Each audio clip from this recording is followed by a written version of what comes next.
أعوذ بالله من الشيطان الرجيم بسم الله الرحمن الرحيم واستعينوا بالصبر والصلاة إن الله مع الصابرين يا رب صل وسلم دائما أبدا على حبيبك خير خلق كلهم هو الحبيب الذي ترجى الشفاعة لكل حول من الأحوال مقتحمين.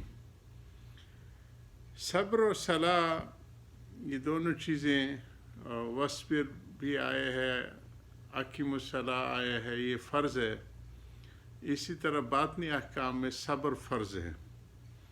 تو ان کے اپنے پھر فرائض واجبات اور سنت مستحبات یہ ساری چیزیں اس میں ہیں. صبر کی تو بڑی تفصیل سے ہم کرتے آ رہے ہیں.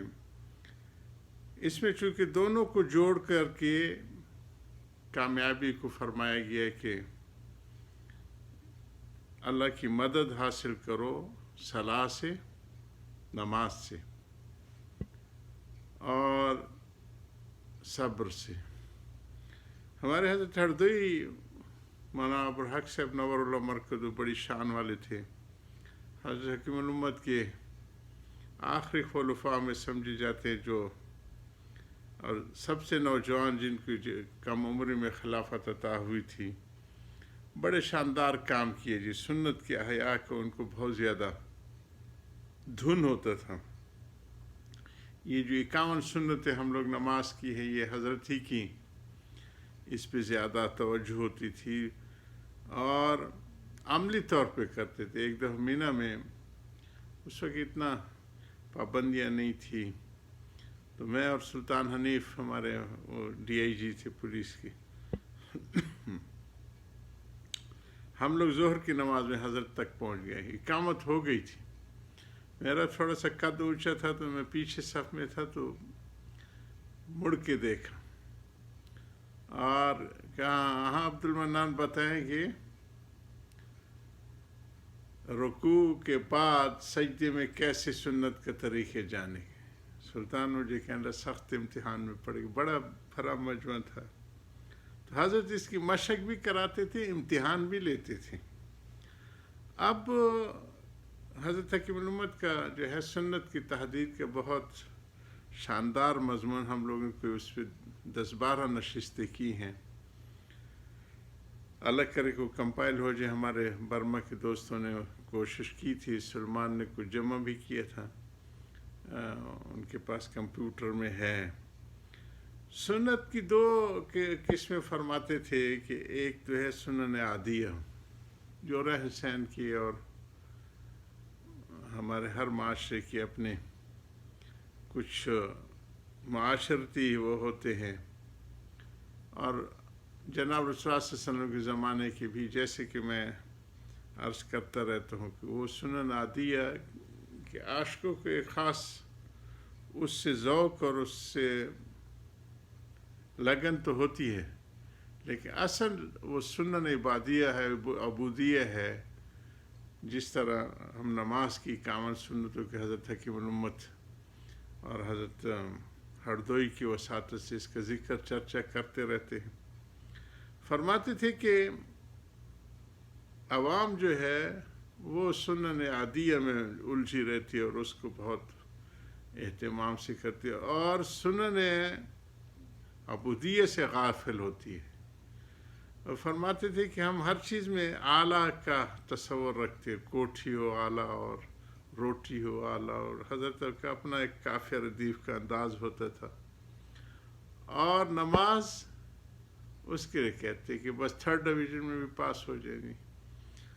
تو اس کو بھی اعلیٰ بنانے کے لیے فرماتے تھے کہ سنتوں کا اہتمام کیا جائے، اور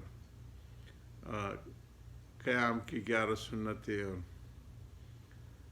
قرات کی 7 سنتیں اور رکوع اور سجدے کی پوری الصلاۃ ہماری کتاب میں ان کو جمع کیا حضرت کے ان ارشادات کو.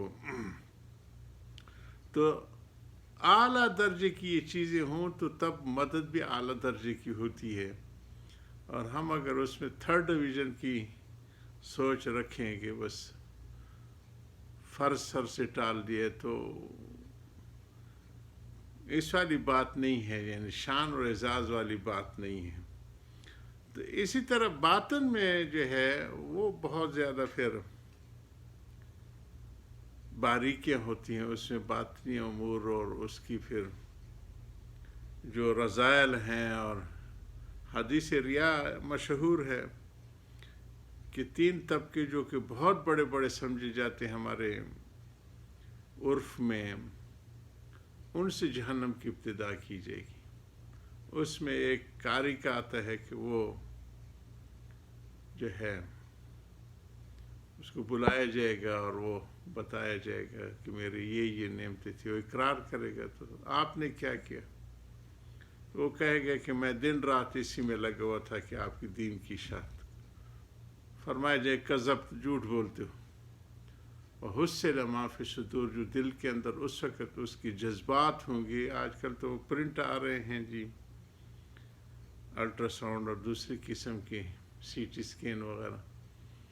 تو اس وقت اس کے سامنے پرنٹ آؤٹ لایا جائے گا. اس وقت تو جذبہ یہ تھا کہ لوگ مجھے بہت بڑا علامہ اور مفتی اعظم اور بڑے بڑے القاب سے پہنچا رہے. سو کہا جا چکا وہ تو تمہاری جو غرض تھی میرے لیے نہیں تھا.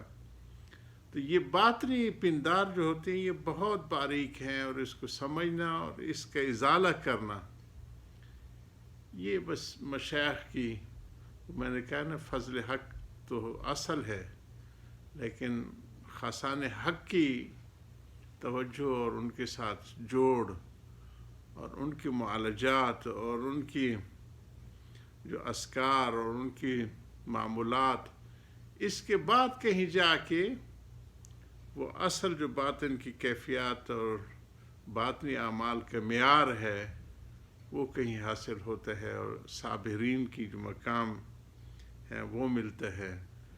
تو ہمارا تو معاملہ اس وقت یہ ہے کہ اونٹ سے اونٹ تیری کون سی کل سیدھی ہے جی. نہ ہمارے ظاہری اعمال سیدھے ہیں نہ باطنی سیدھے ہیں. یہ تو اللہ کی کرم نوازی ہے کہ ہمیں زمینوں میں نہیں دھسایا جا رہا، ہمارے اوپر پتھروں کی بارشیں نہیں ہو رہی جیسی پہلی امتوں پہ ہوتی تھی. جناب رسول اللہ صلی اللہ علیہ وسلم کے رحمت دو عالم صلی اللہ علیہ وسلم کی طفیل عمومی تباہی نہیں آتی اس امت کے اوپر، اور پھر گئے گزرے اعمال میں بھی ہمارے ساتھ مدد شامل حال ہو جاتی ہیں.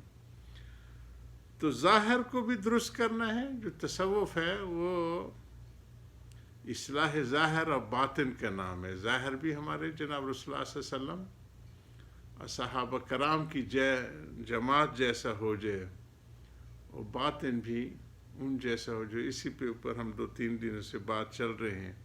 حضرت علامہ اقبال کی واقعات بھی آئے، کیونکہ وہ ان کی اور بصیرت اور ان کی شاعری سارے عالم میں بہت اللہ پاک نے اس کو مقام عطا کیا. تو وہ افغانستان کو قلب ایشیا کے نام سے، اور حضرت سید سلمان ندوی رحمہ اللہ کے ساتھ ان کے سفر افغانستان کے، اور چھپے ہوئے ہیں سید صاحب کی قلم سے ڈاکٹر صاحب کو خطاب کرتے ہوئے ان کی ارشادات. ہمارے غزالی کا جو پرچہ ہے پشاور سے، اس میں سے وہ چھاپ رہے ہیں جی. سید صاحب سے ان کو بہت تعلق تھا. اسی طرح ہمارے انور شاہ کشمیری صاحب رحمہ اللہ فرماتے تھے کہ مجھ سے کسی مولوی نے اتنا فیض حاصل نہیں کیا جتنا کہ اقبال نے کیا. اور ان کو حسن ختام کا بھی میں نے بتایا. اور حضرت لاہوری رحمہ اللہ کو کشف القبور بہت زیادہ ہوتا تھا. وہ فرماتے تھے جن قبور میں لاہور میں سب سے زیادہ اللہ سبحانہ تعالیٰ کی رحمت کی بارش ہوتی ہے، ان میں اقبال کے مزار کا بھی ذکر کرتے تھے، کیونکہ آخری وقت پہ جس طرح توبہ کے اہتمام کر کے وہ حضرت کی ہاتھ پہ اور حضرت کو شہد بنا کے اس دنیا سے رخصت ہوئے. تو بڑی شان ہے. اور ہم نے کل اس کا وہ جو ہے جو مینار بنایا ہے ان کے لیے یادگار کے طور پہ مرحوم صاحب رحمہ اللہ کے مزار کے ساتھ، اس کی بھی تصویر ڈالی تھی. اور یہ ہمارے سارے اسلاف ہیں، اور ان کی تعلیمات امت کے لیے بڑی رہنمائی کا ذریعہ ہیں. اللہ ہمارے ظاہری اعمال کو بھی درست بنا دے اور باطنی اعمال کو بھی درست بنا دیں. اللہم اجعلنا صبورا وجعلنی شکورا وجعلنی فی عینی صغیرا فی الناس کبیرا. وآخر دعوانا الحمد للہ رب العالمین.